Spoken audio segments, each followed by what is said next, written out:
मेरा एक सीधा सवाल है कि अगर हमने कोई गलती की, तुम्हारे पास कोई सबूत है? मैं नकली वीडियो की बात नहीं कर रहा हूं। अगर सचमुच तुम्हारे पास कोई सबूत है तो तुम 18 महीने से मनीष सिसोदिया जी को जेल में बंद करके रखे हो और मैं 8 साल से घूम रहा हूं और कॉलर पकड़ करके तुमको तुम्हारी औकात बता रहा हूं। क्यों? क्योंकि हम सच के साथ खड़े हैं। हम सच के साथ खड़े हैं। हम जो पूछते हैं इस देश हित में पूछते हैं। हम जो लड़ते हैं लोगों के हक के लिए लड़ते हैं। हमने लोगों का नमक खाया है, इसलिए हम नमक की अदायगी कर रहे हैं और उसी नमक की अदायगी करने के लिए मैं आपके बीच में आया हूं।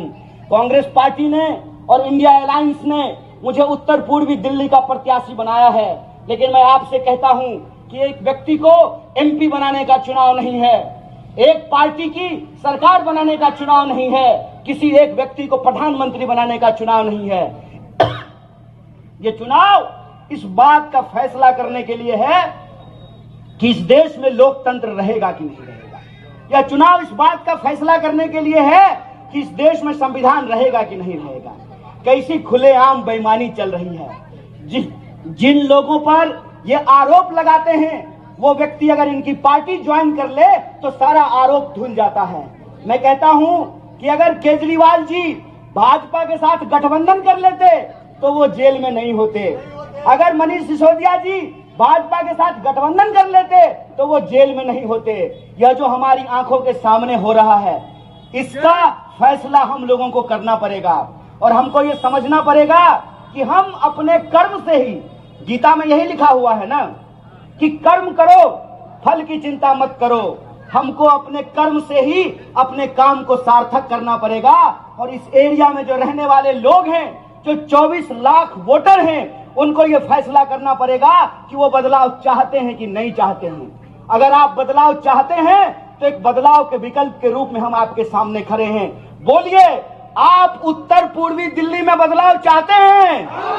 दोनों हाथ उठा करके बोलिए। आगे से हैं तो कोई आकर के आपको गुमराह करने की कोशिश करे।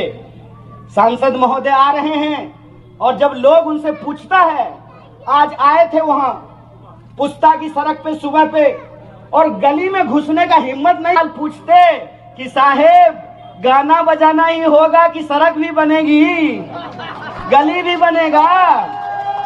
इस सवाल का जवाब उनके पास नहीं है। इसी आपका अपना मुंह गंदा हो जाएगा। आपका अपना मुंह इसलिए गंदा हो जाएगा कि हम विपक्ष में हैं, सवाल पूछना हमारा काम है। आप सरकार में हैं और आप 10 साल से सरकार में हैं, जवाब देना आपका काम है, सवाल पूछना आपका काम नहीं है। आप सवाल पूछ रहे हैं, आप जवाब दीजिए। जवाब दीजिए कि आप आकर के चुनाव के वक्त में हाथ जोड़ करके कह रहे हैं कि 4 महीना का और वक्त दे दो। क्या 4 महीना का टाइम मांग रहे हैं ना? गनीमत है कि 4 महीना मांगा है, क्या पता 9 महीना मांग लेते कि वो जो बच्चा गोद में है वो बच्चा चलने लगता, विकास नाम का बच्चा। 4 महीना मांग रहे हैं तो आप तय कीजिए कि जो आदमी 10 साल में डबल पुस्ता नहीं बनाया, जो आदमी 10 साल में अपने नाम का एक पत्थर नहीं लगाया, जो आदमी 10 साल में एक स्कूल नहीं बनाया, जो आदमी 10 साल में एक अस्पताल नहीं बनाया, आपको लगता है कि 4 महीना उसको मौका दे दीजिएगा तो कुछ करेगा? बोलिए, लगता है? तो फिर से गुमराह होंगे हम लोग, फिर से गुमराह करने की कोशिश करेंगे कोई। इसीलिए हम आपसे कहने के लिए आए हैं कि हम आपसे वोट मांगने नहीं आए हैं। हम सिर्फ आपसे ये कहने के लिए आए हैं कि मैं एमपी कैंडिडेट नहीं हूं, आपको एमपी कैंडिडेट बनना पड़ेगा। ये आपके अस्तित्व की लड़ाई है, ये आपके आत्मसम्मान की लड़ाई है। और मैं कहता हूं कि अपने आत्मसम्मान के लिए हमको खुद ही खड़ा होना पड़ता है। माता जी, हम रोते नहीं हैं तो आपको पता चलता है कि भूख लगा है।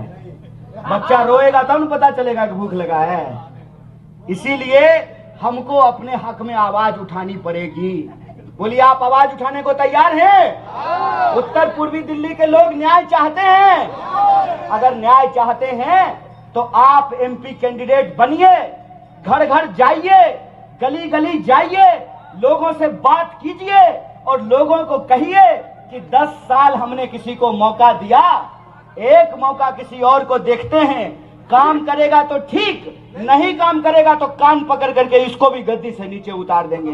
बोलिए, ठीक बात कि नहीं ठीक बात? और अगर आप इसके लिए तैयार हैं तो एक बात मैं कहना चाहता हूं, जो नौजवान यहां पे सुन रहा है, सुन लो मेरे भाई, अगर आपके पास डिप्लोमा है और हमारी सरकार बनी तो हम 1 लाख की पहली नौकरी की गारंटी करते हैं। जो हमारी महिलाएं सुन रही हैं, सुन लीजिए माताएं बहनें, अगर हमारी सरकार बनी तो महालक्ष्मी योजना के तहत हर महीने आपको 1000 रुपया ऑलरेडी दिल्ली सरकार देता है ना, हर महीने 1500 देता है, 1000 हम 8500 रुपया जो है आपको देने का काम करेंगे।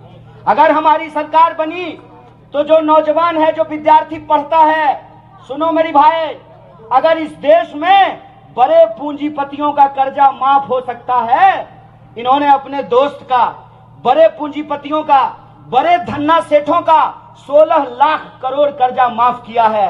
हम कहते हैं कि अगर इस देश में बड़े धन्ना सेठों का कर्जा माफ हो सकता है तो आपको किसानों का कर्जा भी माफ करना पड़ेगा, आपको विद्यार्थियों का कर्जा भी माफ करना पड़ेगा।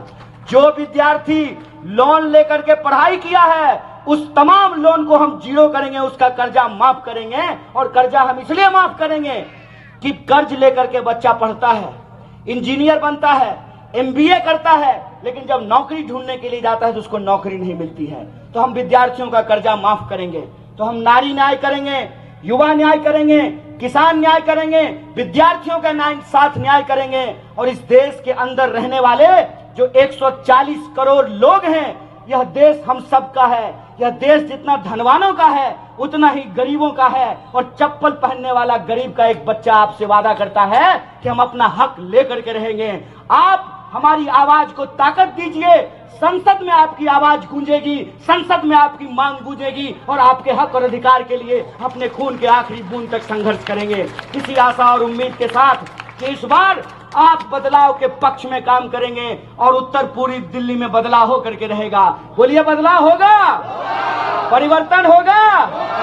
तो इस बार 25 मई को आप परिवर्तन कीजिए। चिन्ह है, चिन्ह के बारे में एक बात आपको बता देते हैं कि दिल्ली में आम आदमी पार्टी और कांग्रेस पार्टी का गठजोड़ हुआ है और इस गठजोड़ में दिल्ली की जो 7 सीट है, 4 सीट पे आम आदमी पार्टी लड़ रही है, झाड़ू वाले लड़ रहे हैं, और 3 सीट पे कांग्रेस पार्टी लड़ रही है, हाथ का पंजा वाला पार्टी लड़ रहा है। इसीलिए आपके यहाँ वो बदलाव का चिन्ह हाथ का छाप है और वो छाप 2 नंबर पे है। आप उत्सव की तरह तैयार होकर के अपने घरों से निकलिए और परिवर्तन के उस बटन को दबाइए और उत्तर पूर्वी दिल्ली में बदलाव लेकर के आइए। इन्हीं शब्दों के साथ मैं अपनी बात को समाप्त करूं। स्वस्थ रहने के लिए इस्तेमाल करें अयोध्या धाम का श्री राम नाम स्पेशल निरोगी चूर्ण और बुकनू।